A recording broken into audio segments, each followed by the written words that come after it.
I am Emily, 28 years old. When I walked into the luxury jewelry store wearing an old office outfit, a voice rang out behind me almost instantly. "You're not classy enough for the things here, Emily." I didn't need to turn around to know who it was. Not a store clerk, but Chloe, my stepmother's daughter. I replied, "I didn't come here to be insulted."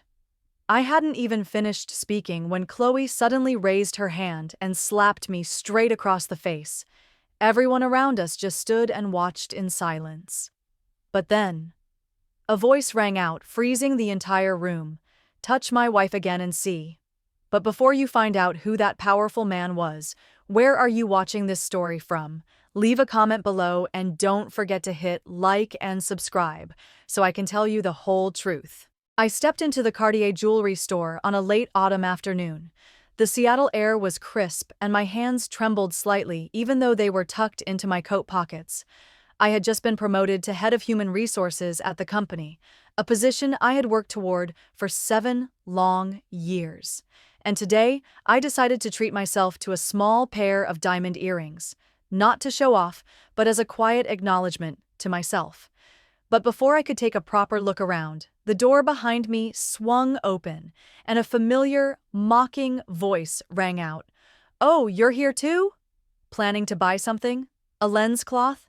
It was Chloe, my sister, walking in with our stepmother Susan, the two of them arm in arm, holding an expensive jewelry box, laughing merrily. Chloe, the famous model, looked flawless as ever, from her softly curled hair to the perfectly fitted designer dress. She glanced me over from head to toe and burst into laughter. "You're not classy enough for the stuff here, Emily." I tried to stay calm, gave a faint smile. "Are you done?" But Susan interjected, her voice sweet as honey yet sharp as thorns. "That HR job of yours still going well? I thought you'd quit to work retail or something." The store staff began to glance our way. A woman turned to whisper something to her husband. I swallowed the humiliation, took a deep breath, and said, "I didn't come here to be insulted. I'd appreciate it if you and Mom Susan showed a bit of respect." I thought those words would make them back down. But Chloe suddenly stepped forward, raised her hand, and slapped me across the face. The sound a loud, stinging slap echoed through the otherwise silent Cartier showroom. I stood frozen. My cheek burned, and my pride shattered under the glittering crystal lights. Someone dropped a ring box onto the floor. A sharply dressed man behind the counter stood up, stunned, not yet reacting. I looked around. No one came to my defense. No one said a word. I didn't cry, but my hands trembled so violently I thought I might drop my purse. Chloe folded her arms, staring at me with smug satisfaction, and Susan just sighed, as if I were a child interrupting a grand ceremony. I don't know why Chloe hates me so much, but perhaps to understand that slap, I have to go back to the years that shaped it. I grew up in a 3-story house in North Seattle, where winters were rainy and summers brief, much like my feelings about my childhood, cold and short.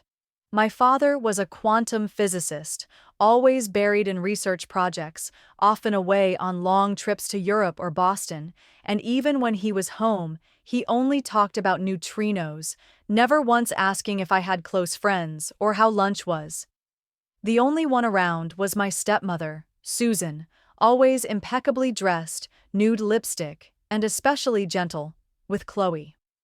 Chloe was her biological daughter, 4 years older than me. Beautiful like someone from a magazine cover. She took ballet lessons from age 6, had a private piano tutor, was entered into statewide modeling contests by age 14. As for me, I was the studious one. Hardworking, won a full university scholarship, but no one came to my graduation. When I landed my first HR coordinator job at a tech firm, Susan simply asked, "Is that company well known?" But when Chloe posted a skincare product ad photo, she instantly shared it on Facebook with the caption, "So proud." Over the years, I learned to hide my joy, because every time I shared something, I was met with indifference. Like when I became a project HR team lead at 25. Susan told me not to make a big deal. Managing a few people and thinking you're the CEO? And my father? He loved me in a silent way, occasionally emailed to ask if I needed anything, but never once defended me from Susan's blatant favoritism. That's why when I was promoted to head of HR last week, I sat for a long time in front of the screen, wondering if I should tell the family. I sent it anyway. Just a simple message. I was just promoted to department head. The only response I got was a picture of Chloe at a fashion show with the caption, "So exhausted, just worked 15 hours in heels today." As if my achievement was background noise. Amid these memories, I realized that slap at Cartier didn't begin with a momentary conflict. It was the culmination of a long chain of neglect, comparisons, and pre-assigned roles. Chloe, the pampered star. And me, the shadow who must behave and never disturb the spotlight. At that moment, I was still standing still, my cheek burning, the gazes of everyone around me searing what little dignity I had left. I thought I'd turn and walk away, or at least lower my head, pretending nothing had happened, as I had done for so many years in that family. But then, a voice rang out, deep, clear, not loud, but it froze the entire room. "Touch my wife again and see." I spun around. The man was tall, nearly 40, wearing a navy suit that was understated, hair neatly trimmed, eyes unwavering. And strangely, he wasn't looking at Chloe or Susan, but directly at me, as if I truly mattered. "She's my fiancée," he continued, slowly and firmly. Chloe stepped back, startled, and Susan furrowed her brows as if she'd misheard. Before anyone could respond, he turned to the store staff. "I'd like to buy that diamond necklace. Yes, the one with the teardrop in the center, for her." No one dared stop him. The staff member handed him the necklace, their hands trembling slightly, as if presenting it to a president. And this stranger, whose name I still didn't know, placed the necklace around my neck with a slow, deliberate motion, like a protective ritual. I couldn't speak. My heart pounded, not because of the necklace, but because for the first time in my life, someone had stood up for me, publicly. Chloe was speechless. Susan could only tug her daughter away, muttering something under her breath. When the glass door shut behind them, I turned to the man, still unsure this was real. I don't understand. Who are you?" He smiled gently. "Sorry for the intrusion. I'm Sam Carter. I can't stand seeing someone treated like that." My eyes widened. The name was familiar. Sam Carter, CEO of Innovate Tech, one of the fastest-growing AI companies on the West Coast. He looked at me a moment, then added, "When I was a kid, my brother used to bully me. I was weak, often sick, and no one noticed. Until one day I left home and started everything from scratch." He paused, choosing his words. "I saw your eyes when you were slapped. That look, I used to have it too." I was at a loss for words. Sam gently asked my name, and I whispered, "Emily." He nodded, his eyes lighting up when I said I was head of HR. "I'm looking for a director of human resources," he said. "And if you're open to it, I'd like to invite you to my office to talk, not out of pity, but because I believe you understand what it means to fight to exist in an unfair world, and that's the kind of person I want beside me." I looked at him, still not quite believing. Part of me wanted to decline, afraid it was just a fleeting moment, but the other part, the one that had gone unseen for too long, began to stir. The diamond necklace was still around my neck, but it didn't belong to me, and I knew that. Before leaving the store, I turned to the staff member and softly said, "Please, help me take this off and return it to him." The staff member looked at me, hesitated, but complied. When he took the necklace and walked it over to Sam, I expected him to simply nod and put it away. But he didn't. Sam gently took the necklace and said, loud enough for me to hear, "Thank you. Actually, I bought this necklace for my sister, She's about your age and getting married in 2 weeks. He paused, eyes still on me. I truly appreciate you trying it on. You wore it beautifully. I think my sister will love it. I nodded slightly, unsure how to feel. Embarrassed, relieved, or regretful. But there was something in his eyes, sincerity, no rush, no agenda, that made me feel neither used nor dismissed. On the contrary, I felt valued. And for the rest of the ride out of downtown Seattle, I couldn't stop thinking about that man. Sam Carter, CEO of a tech empire, who stepped into a moment that had nothing to do with him, just to defend a stranger. Like me. That night, I couldn't stop asking myself, why me? Did he see something in me? Or did he just hate injustice? I called Rachel, my only close friend from college. When I told her, she laughed excitedly. You do realize you just narrated half the plot of an American rom-com, right? But the rest is up to you to write. I laughed, but my heart was torn. I wanted to believe Sam was a good man. I also wanted to believe that I deserved a chance. Not to be rescued, but to be recognized. A few days later, I emailed him, briefly thanking him for stepping in and saying I was open to a conversation if he was still interested. Sam replied within 20 minutes. Glad to hear from you. I believe it'll be a meaningful conversation. A few days after that, I stepped into the headquarters of Innovate Tech, a glass and steel space that, strangely, didn't feel cold but brimming with energy. Sam welcomed me on the top floor, no gatekeeping assistants, no air of hierarchy. He dressed more casually than the first time, rolled-up shirt sleeves, no tie. I haven't forgotten your eyes that day, he said after our greetings. You weren't just slapped, your dignity was stripped, and you still stood firm. I didn't know whether to thank him or cry. But I smiled and said, I've stood firm in silence for too long. Now I want to be seen. Sam nodded, then earnestly asked about my experience, the HR policies I'd implemented, how I handled conflicts between engineers and marketing teams, and what made me believe in HR's role in a rapidly globalizing tech company. I answered each question, not hurriedly, not boastfully, but with something very clear.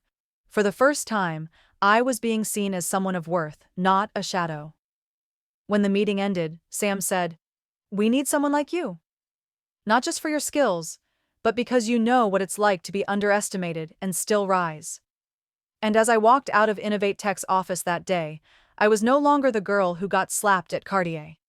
I was Emily, the woman standing at the threshold of a real opportunity, not because she was pitied, but because she was finally seen for who she truly was. The next meeting took place on a Monday morning. I arrived 20 minutes early, carrying a brief proposal outlining HR strategies I had implemented at my previous company, along with a few suggestions tailored to a rapidly growing business like Innovate Tech. When I stepped into the conference room, 4 people were already there: the head of product development, the COO, the legal director, and Sam. No one treated me like the CEO's acquaintance. There were no pitying glances. They flipped through the documents and went straight to the core questions. How would you maintain team culture as we expand into Asia? How have you handled conflicts between staff and senior management? What's your take on data-driven HR management instead of relying on gut instinct? I answered with as much composure as I could, recalling times I had to restructure performance evaluation systems, create transparent promotion paths to retain talent, and even when I had stood my ground defending employees who were being bullied by their managers. No gimmicks, no embellishment, just real experience, and a real belief that HR isn't just paperwork, but the foundation for building an aspirational organization. When the meeting ended, Sam looked at me and gave a slight nod, the kind that needed no further words. That afternoon, I received an email. Innovate Tech officially invites Ms. Emily to join as Interim Human Resources Director for a 3-month probation period. Should performance meet expectations, a long-term contract will follow. I read that line over and over like a child seeing a scholarship letter for the first time. Not for the title, but because for the first time I felt I wasn't begging for recognition. My competence had opened the door on its own. But that same night, doubt crept in. I sat, staring at my personal file on the table, the line, Human Resources Director, Probation, weighing heavily on my heart. I remembered Susan's gaze, Chloe's smirk, and the words that had embedded themselves deep in my mind like toxic mantras. Emily's not leadership material. She's best suited for middle roles. Don't aim too high, you'll just be disappointed. I asked myself, was I risking disappointment once again? But then I also remembered my trembling hands after the slap, the indifference of strangers in that store, and Sam's steady voice. You stood your ground. That wasn't just a truth. It was living proof that I had not merely survived, I had endured. And I knew, for the next 3 months, I wouldn't be trying to please anyone. I would work to prove that I was worthy, not to Susan, not to Chloe, but to myself. Chloe's message came on a Friday night, just after I had finished preparing the strategic HR presentation for the upcoming quarter. She wrote, "About what happened at Cartier. I lost control, but you provoked me too. Anyway, let's just move on. We're family." I read the message over and over and found not a trace of remorse, only an attempt to blur the wrongdoing, as if the slap on my cheek was just a tit-for-tat reaction. Almost immediately afterward, Susan called. Her voice was as sweet as ever, but I immediately recognized the sugar-coated edge. "I know Chloe went too far. But you have to understand, she's under a lot of pressure with this big show. Your father doesn't want to make this a big deal either. Why don't we just let it go? For the sake of family harmony." I sat motionless in front of the screen. On the table, a cup of tea still steaming, and within me, a strange kind of silence. Not resignation, but clarity. I took a deep breath and replied, my voice not raised but firm. "From now on, I won't accept any form of disrespect, no matter who it comes from in this family." There was a few seconds of silence on the other end, then Susan snapped slightly. "You're making a big deal out of this. You're being selfish, Emily." I let out a dry laugh.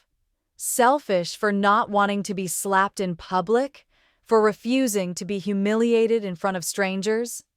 The call ended in a long silence, the kind that no longer leaves room for manipulation. 2 days later, we met, me, Susan, and Chloe, at the old restaurant where the family used to celebrate Chloe's birthday every year. But never mine. When I walked in, both were already seated. Chloe wore full makeup but looked exhausted.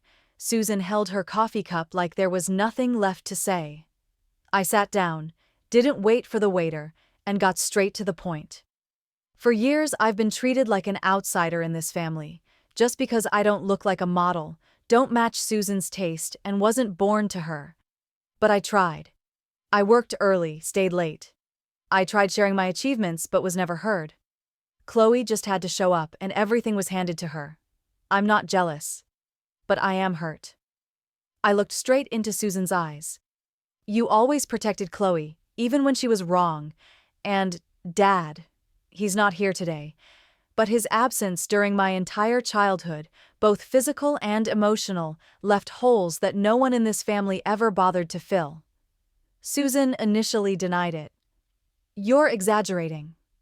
But when I placed my phone on the table and played the audio recording of the Cartier incident, secretly sent to me by a store employee, and let them hear the unmistakable sound of the slap, the look in her eyes softened.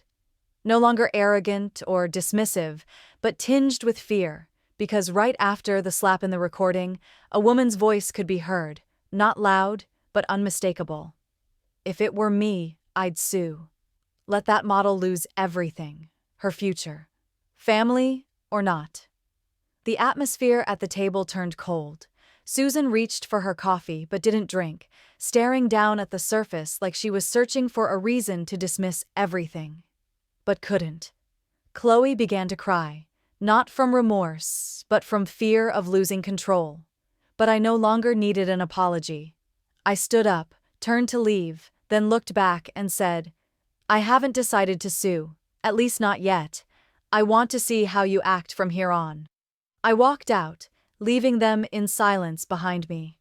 For the first time, I drew a boundary, not with tears, but with clarity.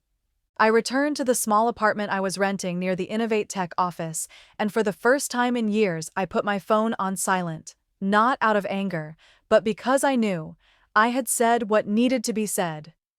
From now on, I didn't need to respond just to make others comfortable. I began my mornings by waking up 15 minutes earlier, not to check emails or schedule meetings, but to brew a cup of coffee, open the window to let in the rare Seattle sunlight, and write down 3 things I was grateful for from the day before.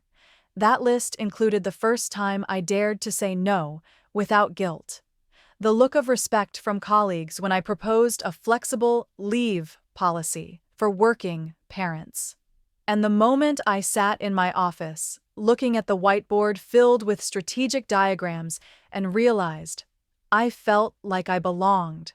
I started therapy, following Rachel's advice, the one friend who had seen me break down in silence more than once. In the first session, I told the therapist about Susan, about the years of being compared, about how my father never once asked what I wanted for my birthday. I said it all, as if pulling out thorns that had embedded in my skin for far too long. And session by session, I learned to distinguish between loyalty and submission, between forgiveness and enduring continued harm. I learned I didn't need external validation to know my worth. At Innovate Tech, I gave everything I had. I redesigned the entire recruitment process, proposed a performance evaluation system based not on isolated achievements, but on collaboration and long-term growth. Sam, despite being the CEO, consulted me before every major personnel decision. I no longer felt like an outsider. One Saturday afternoon, I walked past Cartier, the place where it all began, and looked into the display window where that necklace once hung. I didn't go in. Instead, I turned onto the next street, into a smaller store with no flashy branding. There, I picked out a small pair of diamond earrings, the exact design I had wanted to buy before I was humiliated. But this time, I wasn't buying them to prove anything to Chloe or Susan. I bought them for myself, as a symbol of the journey I'm on. A journey that didn't start with rage, but with the quiet courage of someone who had lived too long in silence and is now learning to speak up for herself. 3 months passed faster than I had expected. The day I walked into the final meeting of my probation, Sam looked at me for just a few seconds and said, "No further presentation needed. We'd like to offer you a permanent contract. Official Director of Human Resources." I sat still in that moment, not because I was surprised, but because I felt at peace. There were claps, there were flowers, but no one shouted, "You did it!" Yet inside me, a voice rang clear. I deserve this. I was entrusted with leading global projects, managing a cross-national HR team, and was invited to speak at a conference on sustainable corporate culture. I no longer avoided the spotlight, not because I craved visibility, but because I no longer feared being seen. Then, one weekend evening, I received an email from Chloe. The subject was brief. "I'm sorry." The content was simple. She wrote, "You were right. I've been jealous of you for many years, because I knew I only had surface-level glow, while you had something I could never touch. You have willpower. You have a kind of integrity I only pretend to have on stage." She shared that she had started therapy, that the slap at Cartier wasn't out of anger, but a distorted reaction born from buried insecurity. "If you haven't forgiven me, I understand, but I want to begin with the truth." I didn't cry after reading it, but my heart softened. Not because Chloe had changed, but because I no longer felt small in front of her. A few weeks later, Susan called. She didn't dance around the subject as she used to. I've started attending a family therapy group. I understand if you need time, but I want to change. Not to win you back, but to stop hurting others again. I paused for a few seconds. I can't promise to forget, but I'm open to seeing change. As for my father, he didn't say much. But one early autumn morning, I received a handwritten letter. The writing was stiff, a bit crooked, but every line was sincere. I'm sorry I wasn't there when you needed me most. I thought loving you was enough. But now I know. Being present is love. If you'll allow me, I want to start again. I held that letter, sitting alone for a long time in my favorite cafe near work. In my heart was a quiet calm. Not the silence of submission like before, but the peace of someone who has stopped running. My family didn't change because I begged them to. They changed because I did. Because I set boundaries. Because I stopped staying silent just to preserve a false peace. I haven't gone back to the old house, but I am open to new relationships, ones where people learn to communicate with respect, and where I, for the first time, am no longer seen as the shadow.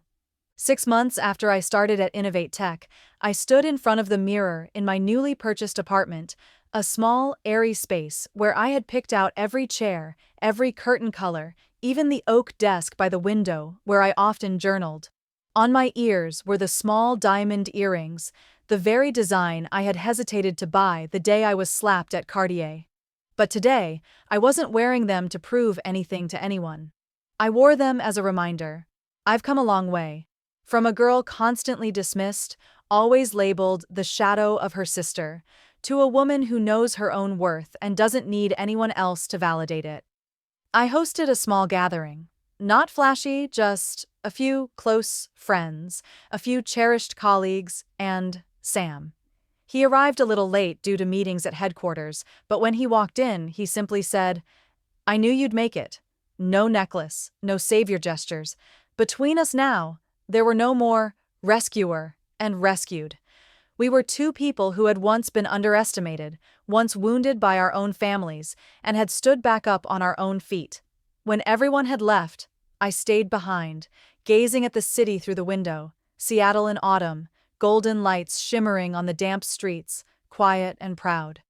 I remembered that moment at Cartier, the sting on my cheek, how I nearly cried from humiliation, and I smiled, not because I had gotten revenge, but because I had not let that moment define me. Sam once told me, "You don't have to shout to be strong. Sometimes just standing your ground is extraordinary." And now I understand. Real strength doesn't lie in how quickly we react, but in how calmly we choose to live in line with our values, even when those we love most can't see it. I don't know what challenges lie ahead, or where my relationship with Susan, Chloe, or my father will go. But I do know this. I no longer walk with the burden of pleasing others. I walk with gratitude, for old wounds, for the one who showed up when it mattered, and for myself, for not giving up.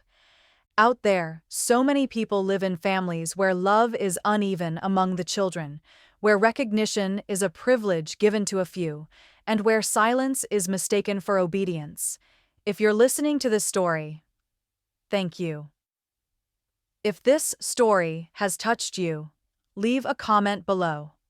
Tell us something you've overcome, or simply write a message to your past self, the one who stayed silent for too long. And if you want to join us in telling more stories like this, stories of growth, of healing, of ordinary people who never gave up, hit like, subscribe to the channel, and share this video with someone who needs to hear it. Not because they're weak, but because they deserve to see themselves in a story that isn't hidden.